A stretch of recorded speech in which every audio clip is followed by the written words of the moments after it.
Hi, it's Ross Nickerson again. I want to show you just a few things to help you get started about how to hold a banjo and put your picks on and some things like that. I recommend that you get the banjo between your legs with your legs kind of spread out like this so it balances well. If you put your banjo up here on your leg or thigh like that, it's not going to balance. So the banjo's here and it kind of tilts back on your stomach a little bit, and that's a good place to really just, what you want to be able to do is let go, and the banjo is working fine for you. If you have a lighter banjo, this type of banjo I play, they're so heavy down here, they really balance good. If you've got a beginning banjo, you may have to use a strap to help simulate this.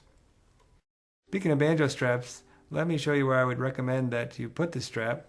It's good to put the strap either on this first bracket here or on the second bracket, whichever one fits. And that way the strap comes up and supports the neck. If you put it up here, it doesn't give that same kind of support. It's also a good idea to put it someplace, probably on this bracket right here, down just below the tailpiece. I mean, you could put it somewhere in this area, but you know, that's where I would recommend. Some of your student banjos out there have little rings or something like that that you're supposed to clip the banjo strap onto. If you have one of those types of banjo, I'd recommend that you bypass that and put it where I recommended here on the brackets there and by the tailpiece.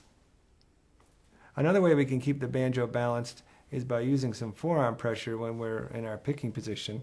The picking position is going to be explained a lot more clearly later on the DVD, but when your hand is like this and you're playing, your forearm's here on the armrest, and you can use that to put a little pressure to push the banjo back up against yourself to help balance it as well.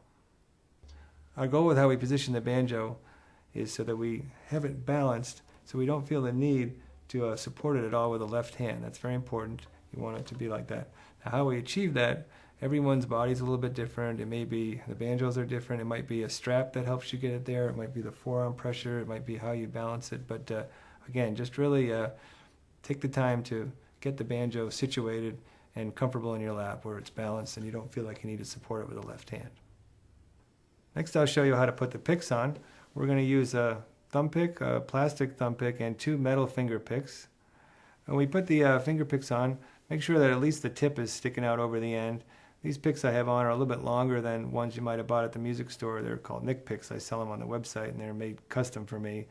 But they pretty much, you know, go on the same way as any other pick, just maybe a little further down the finger. The way you put the picks on is a little bit subjective. I'm kind of one of those players that just takes them out of the box and puts them on.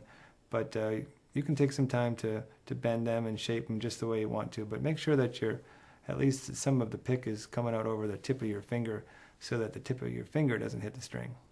Some banjo players like to bend the tips of their pick, and the way you can do that is to put your pick up on a hard surface, harder than my knee, but this will show you how to do it. And you just kind of go forward like that, or you could take the pick off and bend it. There's lots of things you can do. It's really up to you. If you're finding that you don't like the way the pick is hitting the string, you can take some time to modify it and get it comfortable on your finger.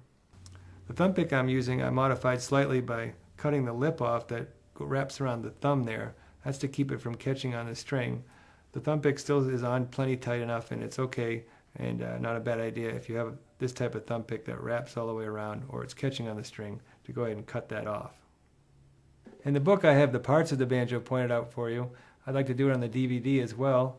Let me start by just pointing to some things and telling you what they're called. This is the bridge, the wood bridge here. This would be the tailpiece. This is the armrest. This ring that goes around here that keeps the head tight that the bracket's attached to is called a tension hoop. That's the tension hoop. These are called brackets here.